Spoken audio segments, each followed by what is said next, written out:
Well, a few decades ago, if you wanted a college football score in East Tennessee following a UT game, the best way to get it fast was a local radio show, and man, was it popular. On tonight's segment of Where Are They Now, we go back a ways to a person who started it all.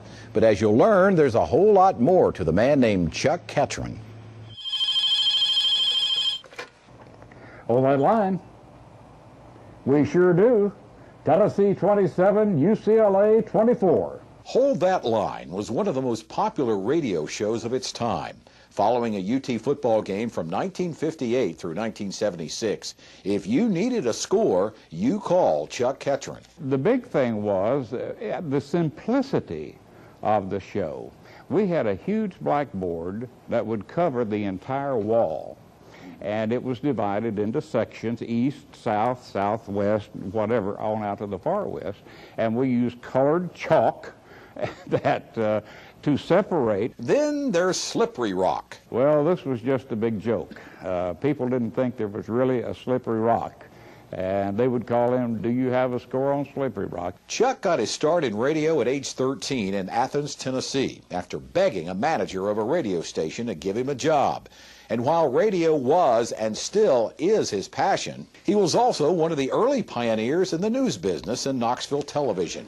This is rare film of Chuck interviewing astronaut Alan Shepard following his Freedom 7 mission in 1961. Commander, what is the Gemini Space Project and the Apollo Project?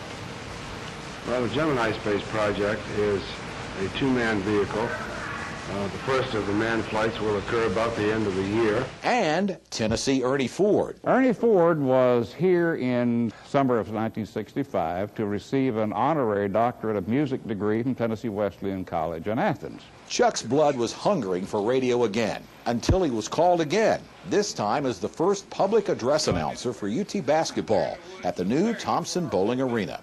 But for most folks, when you hear this, hold that line, that's what we remember most about Chuck Ketron.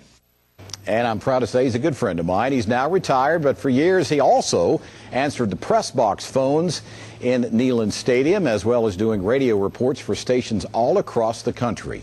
We wish him well.